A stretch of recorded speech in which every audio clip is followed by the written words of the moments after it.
अपने लोगों की सुरक्षा के लिए कोई देश किस हद तक जा सकता है वो इजराइल ने 50 सेकंड में बता दिया। गुस्से में बेकाबू हो चुके इजराइल ने पूरा गाजा और आधा लेबनान साफ कर दिया है। इजराइल ने कुछ ही मिनटों में हिजबुल्लाह के 1600 टारगेट उड़ाकर अपने हथियारों को धन्यवाद कहा है।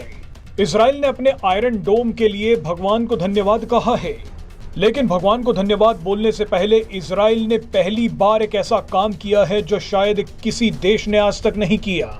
इजराइल ने जो खेल किया है उसमें भारत के लिए एक बहुत बड़ा संदेश छुपा है। इजराइल और भारत उन लोगों से बहुत परेशान है जो आतंकवादियों का मानवाधिकार ढूंढ लाते हैं।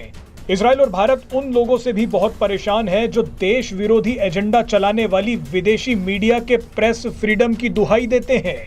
मगर आज इजराइल का तांडव देख मानवाधिकार और प्रेस फ्रीडम गैंग बुरी तरह से घबरा जाएंगे। दरअसल इजराइल ने हिजबुल्लाह के आतंकियों पर हमला करने से पहले दो ऐसे काम किए हैं जो आपको हैरान कर देंगे। सबसे पहले तो इजराइल के राष्ट्रपति बेंजामिन नेतन्याहू ने कैमरे पर आकर 50 सेकंड तक लेबनान की जनता को समझाया कि वो हिजबुल्लाह के आतंकियों का साथ ना दे। जहां जहां हिजबुल्लाह के लोग रहते हैं उन जगहों को खाली कर दें। नेतन्याहू ने लेबनान के लोगों से कहा कि हम आपको पहले ही चेतावनी दे रहे हैं, बाद में मानवाधिकारों की दुहाई मत देना। इस चेतावनी के बाद इजराइल ने लेबनान में हिजबुल्लाह के 1600 से ज्यादा ठिकाने उड़ा दिए। इस हमले में सैकड़ों लोगों की मौत हो गई है।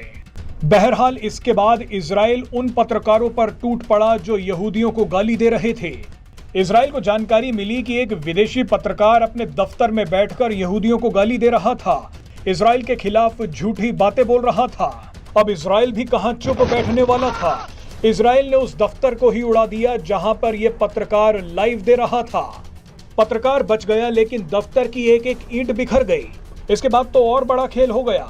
एक टीवी चैनल जो लगातार इजराइल के खिलाफ खबरें चला रहा था, वहां अचानक इजरायली सेना पहुंच गई। इजरायली सेना ने न्यूज एंकर को नोटिस दिया और कहा कि आज से तुम्हारा ऑफिस बंद है। इजरायली सेना ने कहा कि मानवाधिकार और प्रेस फ्रीडम की बातें संयुक्त राष्ट्र में जाकर करना। इजराइल का कहना है कि प्रेस फ्रीडम के नाम पर हम अपने देश के खिलाफ एजेंडा नहीं चलाने देंगे। वैसे इजराइल ने भारत को एक शानदार रास्ता दिखाया है। आपको याद होगा कि जब भी भारत ने विदेशी मीडिया और ह्यूमन राइट्स वालों को कश्मीर में एजेंडा चलाने से रोका, तब भारत को प्रेस फ्रीडम और मानवाधिकारों की लिस्ट में नीचे डाल दिया गया। मगर इजराइल ने भारत को एक संदेश दिया है कि अगर अपने लोगों की रक्षा करनी है तो एजेंडा चलाने वाले इन लोगों को धक्के मारकर निकालना होगा।